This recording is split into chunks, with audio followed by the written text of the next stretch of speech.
আমি খুতবার ভিতর আল্লাহ তাআলার কোরআনে কারীমের একটি সূরার কিছু আয়াত তেলাওয়াত করেছি। অল্প সময় এর মধ্যে ওই আয়াত অনুযায়ী কিছু আলোচনা করব ইনশাআল্লাহ। আয়াত হলো আল্লাহ তাআলা যে কোরআন অবতীর্ণ করেছেন 30 পারায়, ওই সূরাটা 30 পারায় অবস্থিত। ওই সূরাটির নাম হলো সূরাতুল বুরুজ। আল্লাহ তাআলা যে সূরাগুলো অবতীর্ণ করেছেন বিভিন্ন সূরায় বিভিন্ন নাম রাখা হয়েছে। সূরার মধ্যে যে আয়াত আছে ওই আয়াতে সূরার যে নাম রাখা হয়েছে ওই শব্দ আছে বিদায় ওই সূরার নাম ওই নামে রাখছে। যেমন সূরা বাকারা অর্থ গাবি, কোরআনের মধ্যে গাবির আলোচনা করা হয়েছে, ওই সূরার ভিতর তাই বাকারা আছে। সূরা ফাতিহা এবং সূরা ইখলাস এই দুটার মধ্যে ফাতিহা উল্লেখ নেই এবং সূরা ইখলাস উল্লেখ নাই, কিন্তু এগুলোর নাম এরকম রাখছে। ঠিক তেমনি সূরা বুরুজের মধ্যেও প্রথম আয়াতই আছে ওয়াসসামা ইযাতিল বুরুজ, যে আল্লাহ তাআলা একটি কঠিন ঘটনার কথা রাসূল পাক সাল্লাল্লাহু আলাইহি সাল্লামকে বলবেন, জানাবেন, এজন্য আয়াত অবতীর্ণ করলেন। এরকম একটি ঘটনা, যে ঘটনাটা বলার জন্য আল্লাহ তাআলা একটা নয়, দুটা নয়, তিনটা নয়, চারটা কসম খেয়েছেন। এরকম শক্তিশালী এবং কঠিন গুরুত্বপূর্ণ ওই কাহিনীটা বুঝাবার জন্য এই কসমগুলা খেয়েছেন। আল্লাহ তাআলা যখন কসম খেয়ে আয়াত অবতীর্ণ করতেন, সাহাবীরা দৌড়ে রাসূল পাকের কাছে যায়, বলতো, ইয়া রাসূলুল্লাহ, আল্লাহ তাআলা সাধারণভাবে বললেই তো আমরা আমল করি, আল্লাহর কথা তো সাধারণভাবে বললেই হয়, আবার কেন আল্লাহ তাআলা কসম করে উল্লেখ করেন? সাহাবায়ে আজমাইনকে রাসূল পাক সাল্লাল্লাহু আলাইহি সাল্লাম জবাব দিলেন, তোমরা কিছু সত্য মুমিন আছো যারা আল্লাহ তাআলার কথা বললেই বিশ্বাস করো, আমি বললেই বিশ্বাস করো, কিন্তু কিছু দুর্বল ঈমানদার আছে যারা সহজে বিশ্বাস করতে চায় না।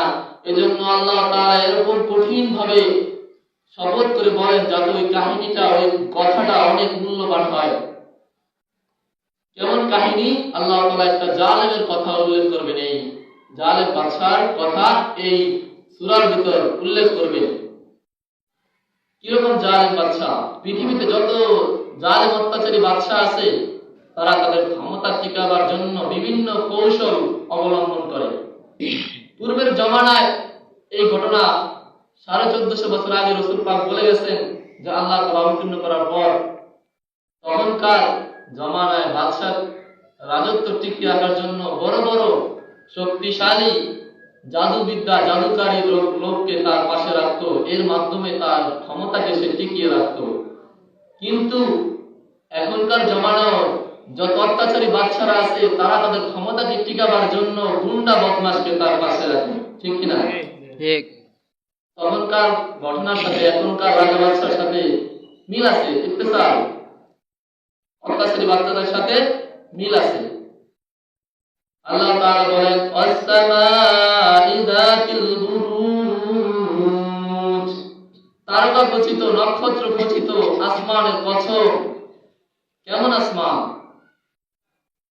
এরকম আসমান যে পৃথিবীর যত বড় বড় লিডাররা আছে, বড় বড় শক্তিশালী লোক আছে, তারা কেউ আজ পর্যন্ত এই কথা বলে নাই আমরা 1 বছর আসমানকে টেন্ডার নিয়েছি, 1 বছর ইজারা নিয়েছি, আমরা আসমানকে ব্লু থেকে, রয়্যাল ব্লু থেকে গ্রিন করে ফেলবো, আমরা কালার করে ফেলবো, এরকম কথা কেউ বলে নাই।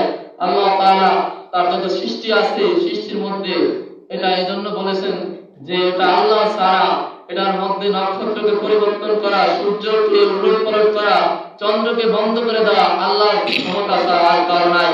এজন্য আল্লাহ তাআলা আসমানের কসম খেয়ে বলছেন। দ্বিতীয় কসম খেলেন ওয়াল ইয়াউমিল মাউত, কিয়ামত দিবস, কিয়ামত দিবসের কসম। কেমন দিবস? যে কিয়ামতের দিবসের কথা আপনারা সবাই অবগত আছেন। দুনিয়া জমিনে কোনো যদি ভূমিকম্প হয় মানুষ দৌড়াতে থাকে। কয়েক বছর আগে নেপালে ভূমিকম্প হয়েছিল, 11 সেকেন্ডের ভূমিকম্প। মানুষগুলা দৌড়ে দৌড়ে নেপালের শত শত বিল্ডিং ভেঙে চুরমার হয়ে গেছে, বাংলাদেশেও কিছু আলামত দেখা গিয়েছিল। ঠিক এরকমই ঘন্টার পর ঘন্টা আল্লাহ তাআলা তাণ্ডব চালাবেন জমিনে। জমিনগুলা এরকম কাঁপতে থাকবে, পাহাড়গুলা ধুলার মতো উড়ে উঠতে থাকবে, মানুষ দৌড়াতে থাকবে চিন্তায়, হায় হায় চিন্তায়, কি হিসাব কখন আসে। এরকম দিনের কসম আল্লাহ তাআলা খেয়েছেন। আল্লাহ তাআলা তৃতীয় নম্বর কসম খেলেন ওয়াশাহিদিন ওয়া মাশহুদ। তৃতীয় নম্বর কসম হলো শাহিদ, চতুর্থ নম্বর কসম মাশহুদ। সিয়াজুত্তার কিতাব তিরমিজি রাহমাতুল্লাহ আলাইহি এই শাহিদ মাশহুদের ব্যাখ্যা করেছেন। শাহিদ মানে তিনি বলেছেন আল্লাহ তাআলা শাহিদ দ্বারা উদ্দেশ্য নিয়েছেন জুমার দিনের কথা এবং মাশহুদ দ্বারা উদ্দেশ্য নিয়েছেন আরাফার দিনের কথা। কারণ মানুষ যে ইবাদত করে এই ইবাদতের মধ্যে, দিনের মধ্যে যে ইবাদত করে উত্তম ইবাদত হলো জুমার দিন। এবং বছরে একটা দিন আসে আরাফার ময়দান, আরাফার ময়দানে মানুষ আমল করে। এই জন্য আল্লাহ তাআলা এই দুটি দিনের কথা উল্লেখ করেছেন এবং এই দুটি দিনের কসম খেয়েছেন। চারটা কসম খাওয়ার পর কতটা শক্তিশালী কাহিনী আল্লাহ তাআলা মুহাম্মদ সাল্লাল্লাহু আলাইহি সাল্লামকে বলবেন কসম খাওয়ার পরে। চারটা কসম আস-সামাই যাতিল বুরুজ ওয়াল ইয়াউমিল মাউদ ওয়া শাহিদিন ওয়া মাশহুদ। তারপরে বলতেছেন কুতিলা আসহাবুল উখদুদ। আসহাবুল উখদুদ কে কতল করেছেন কে? তৎকালীন জমানার বাদশা, নাম হলো ইউসুফ জুনওয়াস। ইউসুফ জুনওয়াস নামক বাদশা সমস্ত আসহাব তার কওমের সকল লোককে হত্যা করেছেন। এই আয়াতের ব্যাখ্যায় রাসূল পাক সাল্লাল্লাহু আলাইহি সাল্লাম মুসলিম শরীফে হাদিস বর্ণনা করেন, লম্বা হাদিস।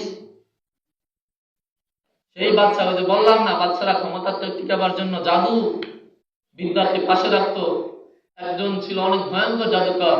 সে একদিন রাজাকে বলতেছে, বাদশা মহোদয় আমি তো একদিন থাকবো না দুনিয়াতে, তাই পৃথিবীর মধ্যে বাছাই করে একজন মেধাবী ছাত্র আমাকে এনে দেন, আমি তাকে জাদুবিদ্যা শেখাই, আর ওই জাদুবিদ্যা দিয়ে আপনার ক্ষমতা টিকিয়ে রাখবে আমি যখন দুনিয়াতে থাকবো না।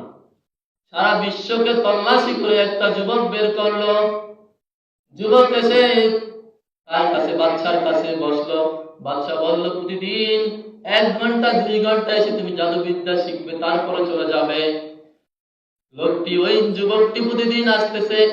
পথিমধ্যে একদিন একজন আলেম, ঈসা আলাইহিস সালামের আর ধর্মের অনুসারী একজন আলেম, তিনি তাকে ডাকে বলতেছেন, যুবক তুমি প্রতিদিন এদিকে কোথায় যাও? ছেলেটি বলল আমি জাদুবিদ্যা শেখার জন্য যাই। ছেলেটি অনেক মেধাবী, কারণ পৃথিবীর মধ্যে সবচেয়ে বাছাইকৃত ছেলে। ওই আলেম বলল কার ইয়া করো, কার কথায় তুমি জাদু শিখো? আমার রবের। তোমার রব? ওই যে বাদশা তো বলছে দুনিয়ার রব সে, নাউজুবিল্লাহ। দুনিয়ার রবকে একমাত্র আল্লাহ তাআলা।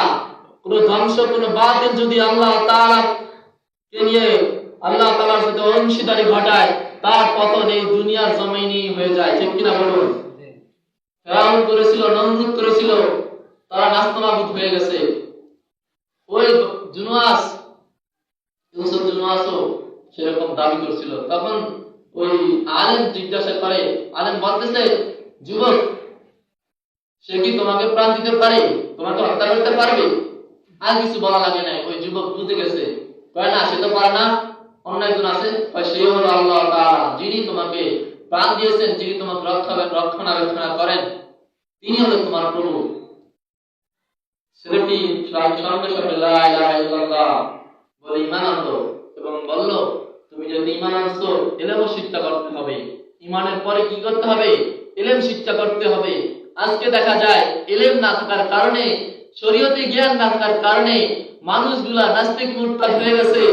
আজকে কিছু যুবকরা দুনিয়ার সামান্য টাকার মোহে পড়ে আজকে পরকালকে ভুলে যাচ্ছে, নাস্তিক মুরতাদকে ভুলে যাচ্ছে। ও যুবক, কি পেয়েছো? 2 দিনের দুনিয়ার জন্য কিসের ক্ষমতা? তুমি কেন মুসলমান হয়ে আজকে নবীর বিরুদ্ধে খাটতেছো, আলেমের বিরুদ্ধে খাটতেছো? কি জন্য? ইহুদি খ্রিস্টানরা খাটুক, ইহুদি খ্রিস্টানরা আলেমকে নিয়ে কটূক্তি করুক, ইহুদি খ্রিস্টানরা নবীর দাড়িকে নিয়ে কটূক্তি করুক, ইহুদি খ্রিস্টানেরা নবীর সুন্নতকে কুকুরের মাথায় পরাক, তাদের আমাদের কোনো যায় আসে না। তুমি মুসলমানের সন্তান হয়ে, তুমি একজন মুসলমান হয়ে তুমি কেন তাদের সাথে একসাথে হয়ে মুসলমানদের নবী হযরত মুহাম্মদ সাল্লাল্লাহু আলাইহি সাল্লামের দাড়িকে নিয়ে কটূক্তি করো, তার টুপিকে কেন কুকুরের ভিতরে রাখাও? কেন তুমি নাস্তিক হয়ে যাইতেছো? নাস্তিক হওয়ার ফলে তুমি, তোমার স্ত্রী তোমার সাথে বিচ্ছিন্ন হয়ে যায়, এর মধ্যে তোমার যত সন্তান হয় সব জারক সন্তান হয়। এই জারক সন্তানগুলাই একদিন নাস্তিক, ভয়ঙ্কর নাস্তিক হয়ে যায়, আলেমের বিরুদ্ধে করে, মুসলমানদের বিরুদ্ধে করে, নবী করিম সাল্লাল্লাহু আলাইহি সাল্লামের বিরুদ্ধে করে। ঠিক কিনা বলুন?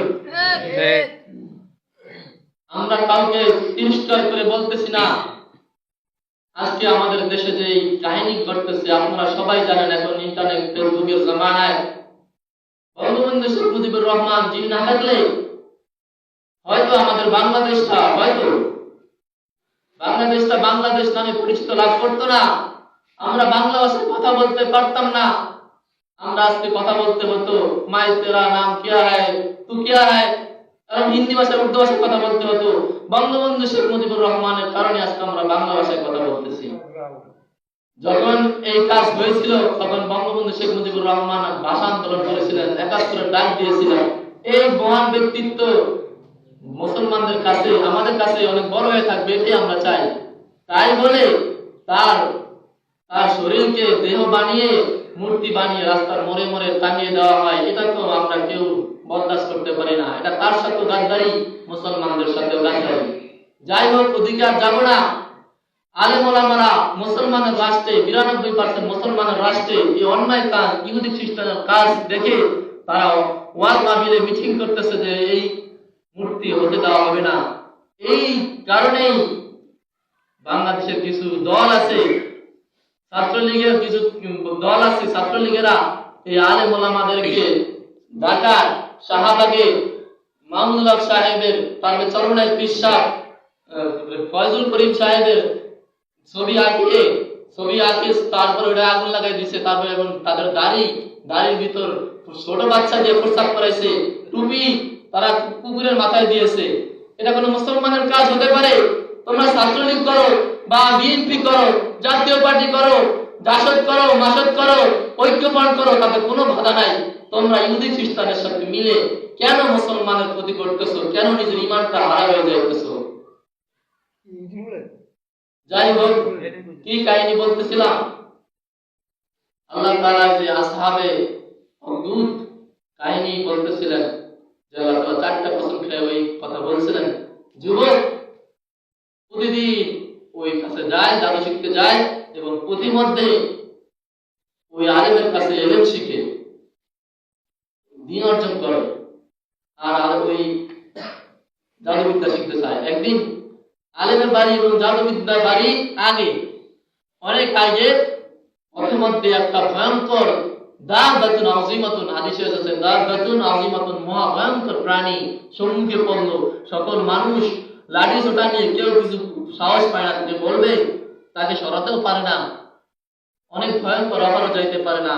ছেলেটি একটি ছোট্ট পাথর হাতে নিয়ে বলতেছে, যদি এই দাব্বা, এই প্রাণীর মালিক যদি আল্লাহ তাআলা তুমি হও, তাহলে এই পাথরটির মাধ্যমে তুমি তাকে সরিয়ে ফেলবে।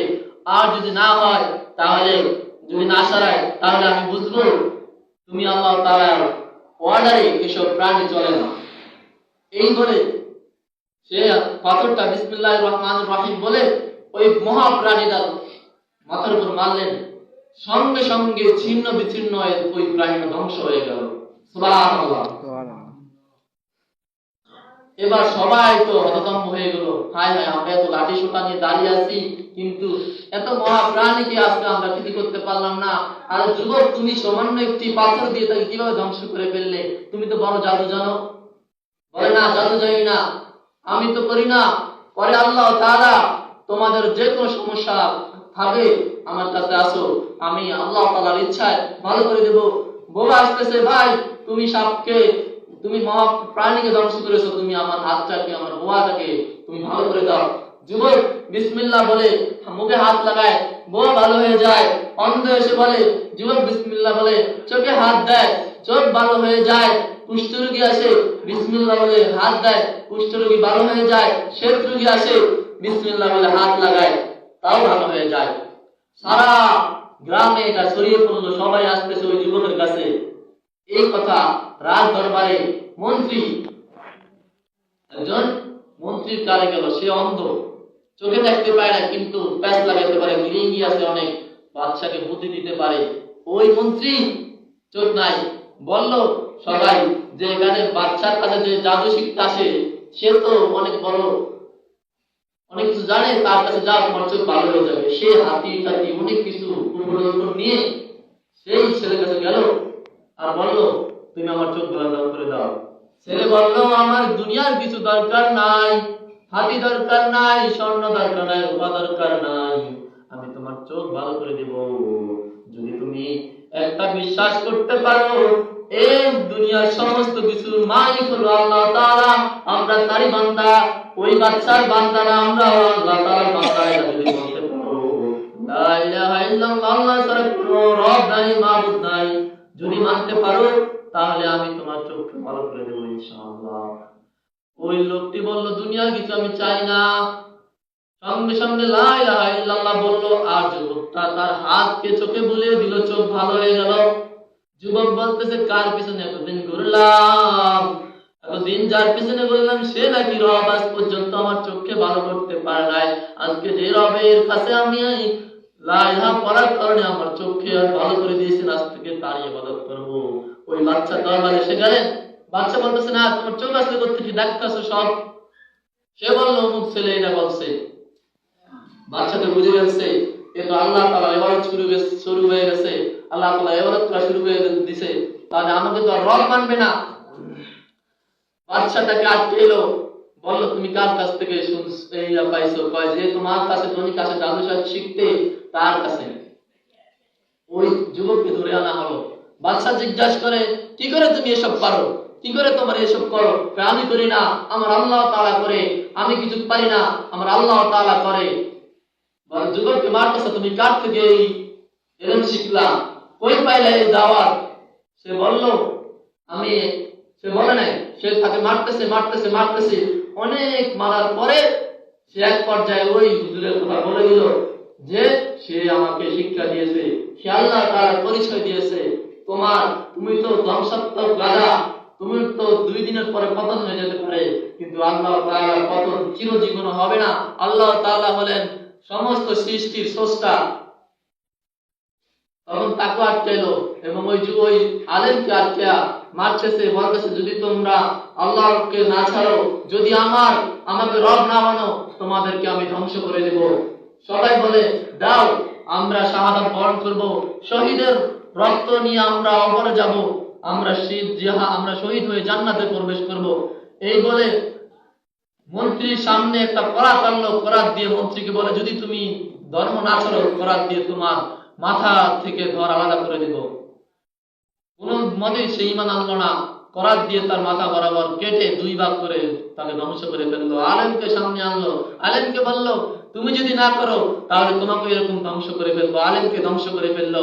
তারপর ওই কঠিন ঈমানদার ওই যুবককে আনলো। যুবককে আনার পরে বাদশা ভাবতেছে, না, এর হাত দিয়ে মানুষের চোখ ভালো হয়ে যায়, বোবা ভালো হয়ে যায়, একে করাত দিয়ে কিছু করা যাবে না, করাত ভেঙে যাবে।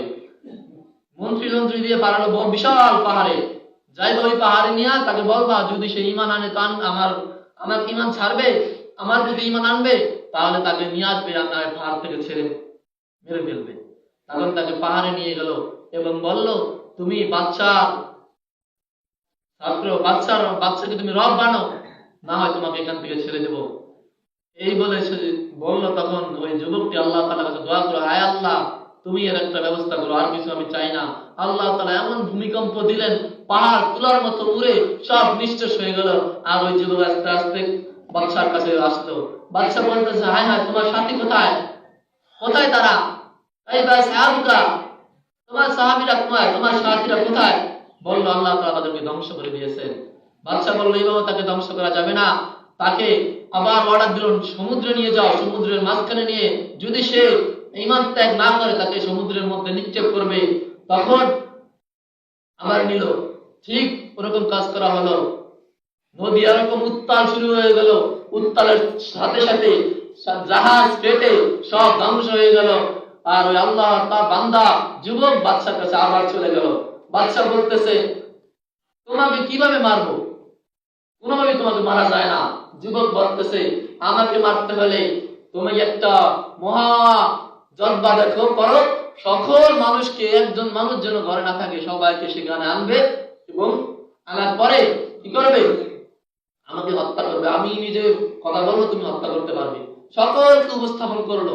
সকলে আসার পরে স্টেজ সাজালো, স্টেজে বললো, তুমি সবাইকে বলো, সবাই সম্মুখে বলো যে যে আল্লাহ তোমাকে সৃষ্টি করছেন সে আল্লাহর নামে তোমাকে হত্যা করতেছি।